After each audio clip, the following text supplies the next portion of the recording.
So how do you break down a Greek text and make it understandable when the word order is different, when the verbs don't seem to make any sense, when there's no verbs perhaps, and when you've got all these different structures and clauses and phrases and all that kind of stuff? How do we make sense of those things?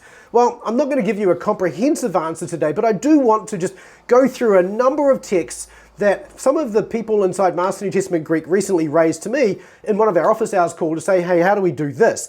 And one of them suggested you should do a video on just how to break down a Greek text. So I thought, hey, why not? That's a great idea. And maybe what I'll do in the future, if you're interested, if you've got a Greek text you want me to break down, send it in and we'll talk through it and maybe do another one of these videos.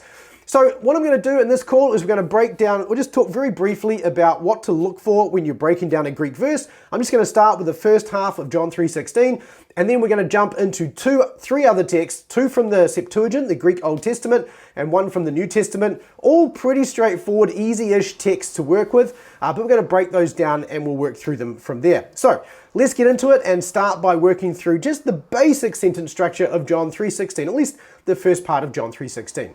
So here we are in John 3:16, and you can see here, let's just break this down. Let's just start. The main thing to start with, and that you have to realize with every Greek text, is every Greek text actually is focused around a finite verb, and sometimes more than one finite verb, but for the most part, one finite verb. What is a finite verb? A finite verb is very simply a verb that has attached to it person and number, essentially. It doesn't matter what voice it is, it doesn't matter what mood it is, but it's going to have person and number, and that's what makes it a finite verb. So it's restricting the scope of the verb to a particular person and a particular number. Okay, so that's kind of the idea of a finite verb. So whenever you look at a verse like John 3:16, one of the questions you're asking yourself is, where's the finite verb? Because that's the centerpiece of the entire sentence. So in John 3:16 here, the main verb obviously is agapesin here. This is this he loved, right? And then one of the things we're looking for after this is we're going to say, well, is there a noun? Is there a nominative noun that is clearly the subject here? And yeah, the answer to that is definitely. We have ho theos here is the noun. Okay, so God loved. Okay, and then we have these other pieces here. Now, gar is a conjunction, so this is connecting this sentence with what's come previously. And in English, we would call this postpositive because this is really a word that, even though it comes after the first word in the Greek sentence, in English, we're going to put it first in our English. So we call this postpositive, but there's a technicality. So for thus, okay, so here we have an adverb. This is modifying our main verb here. That's what an adverb does. In other words, for in this manner, God loved, and then we have our accusative. So it's pretty straightforward to work out then the structure of this sentence. We see here very clearly we have our main verb, we have our nominative, and then we're looking for our modifiers. Our adverb modifies our verb, and then ton kosmon restricts the scope of the verb to tell us what it was that God loved. Now, there's more here that we could go into, but for the start, that's really all there is to it. I don't really do these videos very much, but if you're really finding this helpful, then I'd love it if you hit the like button to let me know, and that tells me that I can produce perhaps more videos like this. I'd love to be able to do that for you. If you want to see more of these, then don't forget to hit the subscribe button and the notify bell so that when I do release them, you find out about it. Let's get back to it. So what we're going to do with the next couple of verses is do the same thing with just slightly more complex texts. And the first one of these we're going to look at is Genesis chapter 31, verse 43. Let's take a look at that. And you can see here we have, first of all, our introductory text. So we have a participle. Now it's very common to have epikrinomai function as a participle. And again, when you have a participle like this, you have a main verb. Here's your main verb. Here's your subject of the main verb, Laban. There's no article, but Laban here is in the nominative. Very clearly because we have Jacob, who is not in the nominative. This is in the dative as indicated by the article. So Laban said, answering, Laban said to Jacob, the daughters, my daughters. Okay, so what do we do with this? Now here's an issue where we have a challenge because in this situation, we actually don't have a main verb. So we have to work out, well, what's going on here. Now we have a plural subject with the article, and then we have another identical plural nominative. So we have a plural nominative with the article and a plural nominative without the article. Now this is what we would tend to regard as a predicate nominative. A predicate nominative is where in English we're going to have to supply the word is or to be in some sense to make sense of this sentence. So here it is too.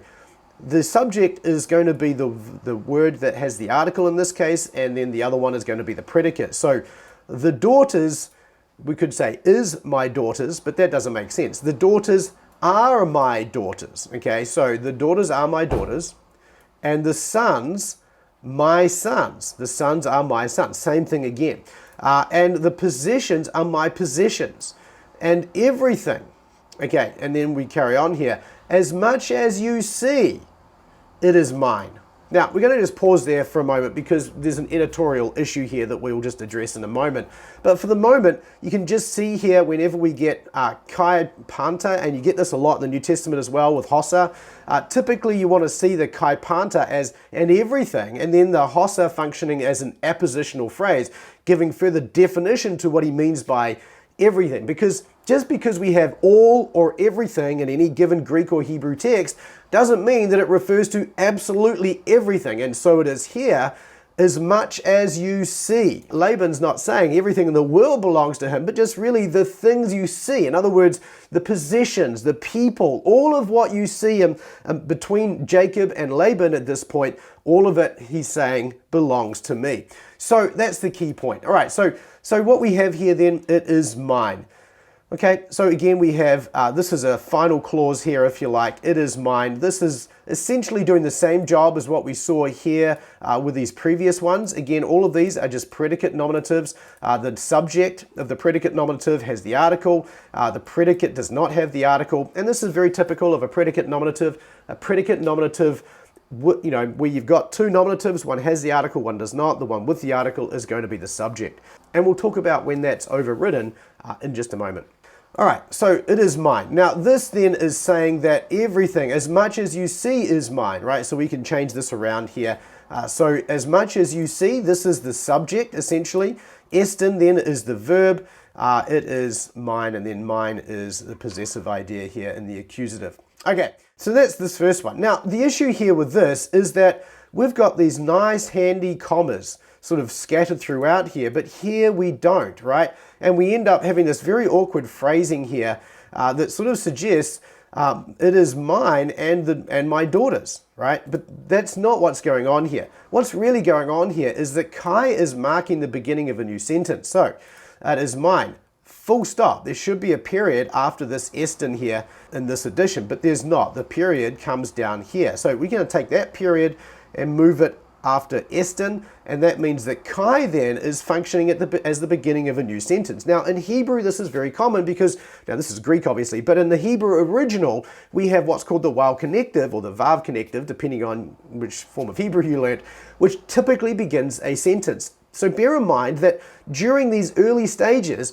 there were no sentence structures with periods and commas and things like we have today. Those are generally edited and added in later on for our benefit. So how would you determine when a sentence starts and finishes? Well, because of those connectives, because you have day or kai in Greek, or a waw connective in Hebrew would often indicate the beginning of a new idea that's connected to something that comes before it, and therefore they tend to be structured as sentence starters, okay? So here too, we have the same thing. Kai here is not merely connecting my daughters with what's come before. Kai here is actually starting a new sentence. And my daughters, what will I do for them today? Or for their children whom they bore. They will bear, they bore. This is an aorist indicative, and so as an aorist you need to work out, it's just thinking about the event as a whole.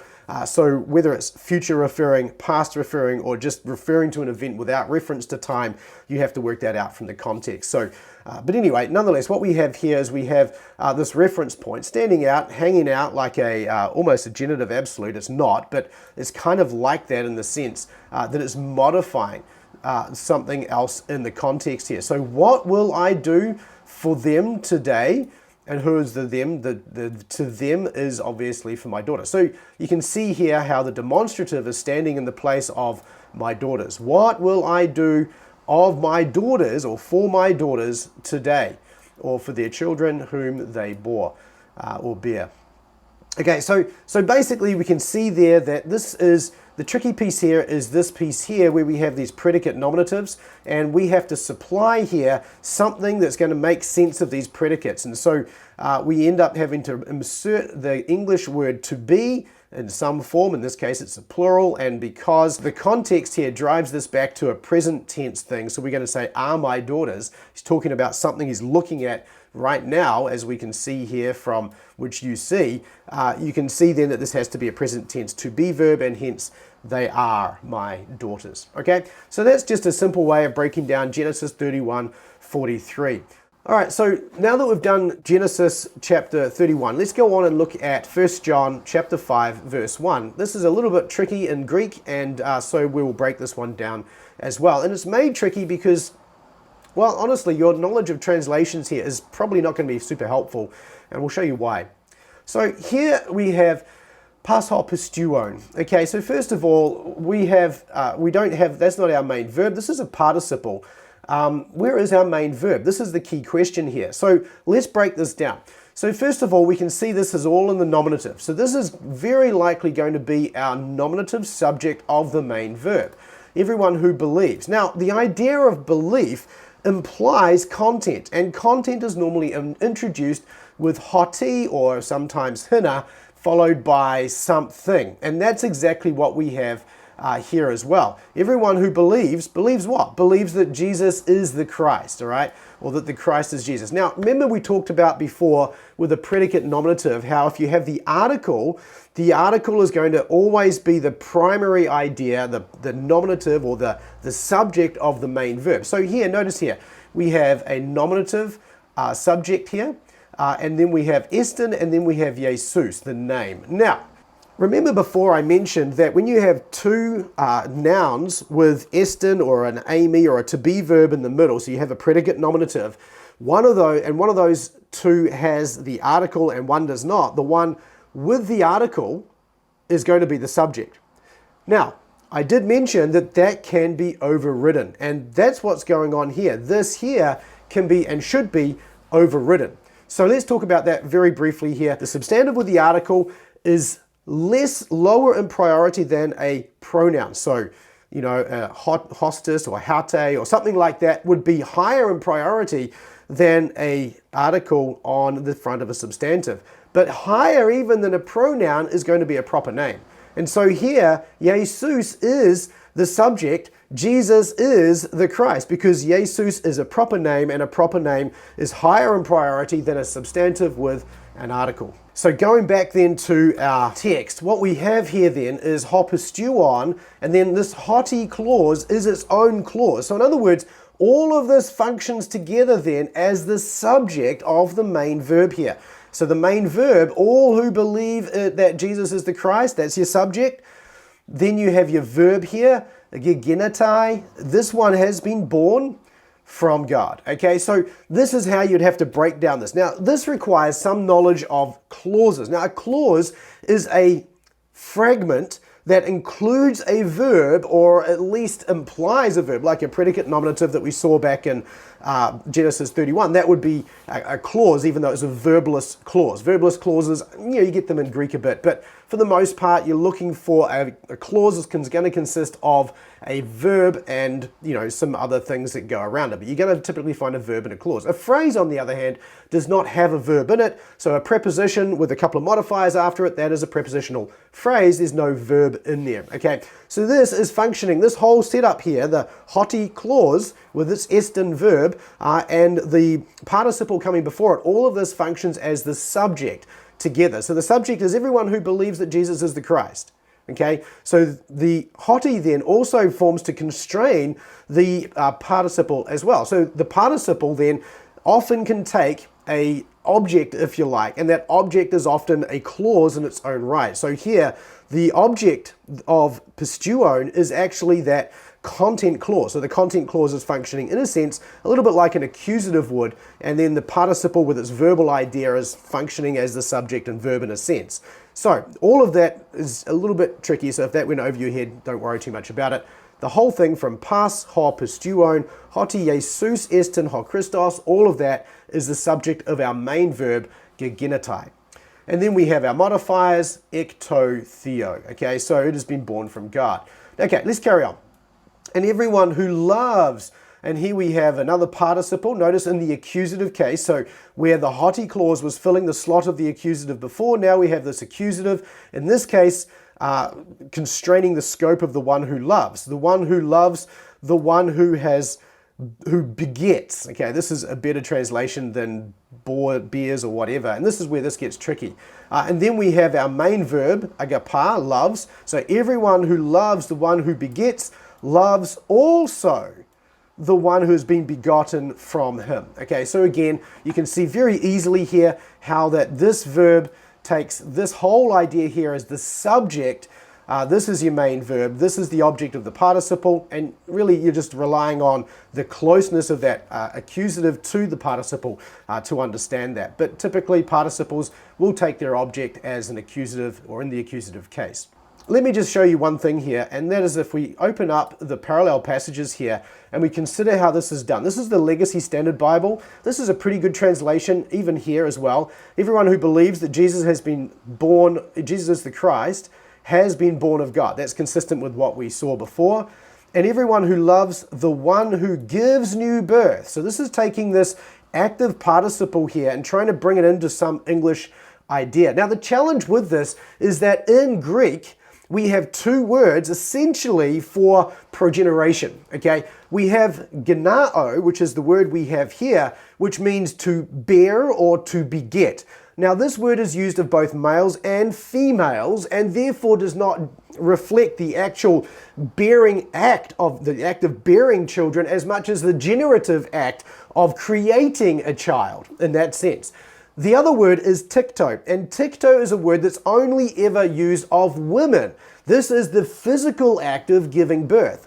These words here then aren't necessarily referring to the physical act of giving birth, but the generative act, which both male and female have a part in that progenerative, aspect. So what we're seeing here then is that this is the one who generates, right? The one who loves, the one who generates, if you like, generates a new child, and that's what the Legacy Standard Bible has tried to capture here. When we go over to the English Standard Version here, everyone who loves the Father. So they've changed out this participle for the Father here. Now, technically, this is not inherently wrong. It's an interpretive understanding of genesanta, but you miss the connection between ton genesanta and this perfect passive participle that we have following on from it. So we have everyone who loves the one who gives new birth, loves also the one who has been born of him. And then over here, loves the Father, loves the one who's been born of him. And again, I think the word born is not really the idea here. It's more that idea of the one who has been begotten is a better way of thinking about this from an English point of view. Though the problem here is not the Greek, it's really the English. We just don't have the equivalent ideas in Greek in single words that we can use nice and easily. So that makes this kind of challenging. But the idea is that if we love the one who begets, we'll love that which is begotten from him. That's the idea, okay? So that's 1 John 5 verse 1. So let's look at one more passage, this time Jonah chapter 4 verse 2. And here we have Jonah was grieved with a great grief. So this is not the verse we're looking at, but we do sometimes see this in Greek where you have he was grieved. This is a verb, lupe, means to be grieved or to grieve. And then we have the noun form of that as well. This is a cognate accusative, so we have the verb and the noun. They both share the same root, and so therefore that's the cognate idea. Great, so he was grieved with a great grief. This is a Hebraic kind of way of doing this. You find it in the New Testament as well. And he was greatly troubled. He was troubled. And he prayed to the Lord and he said, "O Lord." Okay, so far so good. But what do we do with the rest of this? We have here this whole construction here, and notice that there is a question mark at the end of this construction. Because if you were just going to say, just ignore the question mark, you would say something like, "Not these words of mine that being mine in the earth of me. Okay, so let's just talk through this. If you phrase this as a question, you have to start with an interrogative idea. And in English, we would normally start with the word are. Are these not my words? Okay, so that's how you ask the question in Greek, right? Now, if it was a singular rather than a plural here, is this not my word? Okay, so are these not my words? Then we have eti ontos mu. Now, this is a little unusual for us in English. However, in Greek, again, this makes perfect sense. This is the idea of still. This is obviously the to be verb in a participial form. And this is where we get the word ontology from, being. And so here, ontos, you could just translate this being, still being me, of me. Now, the genitive here is often used as a pronoun, and so this is just a Greek way of saying, while I was still in, right? Or while I was still being is essentially the idea here, in the land of me. So in other words, while I was still in my land. And so we end up having to make some adjustments here into English so that we can make sense of the pronouns. But essentially, it's pretty straightforward to understand. Again, the key thing here is to notice that we have a question mark, and then we can phrase this like a question. Were these not my words? Still, while I was still in my land, okay? And in the land of me, technically, is how that works. So then he goes on to explain why, what he means with this question here. On account of this, I went ahead to flee into Tarsus, because knowing that you are merciful. Now, again, notice just knowing here requires content. So what we have here then is we have hoti filling the slot of a content clause, just like we saw previously.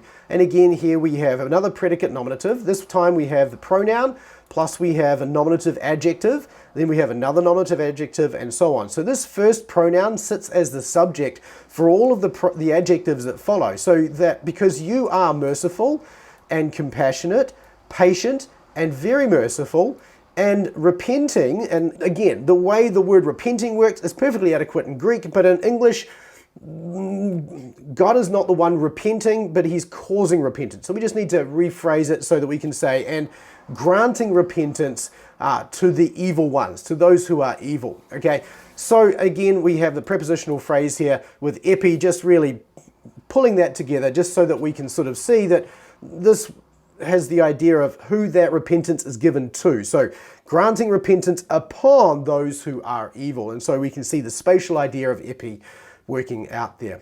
So that's it pretty much for a bit of a run through of how to pull apart some Greek. Key things to look for. First of all, you're looking for your verbs.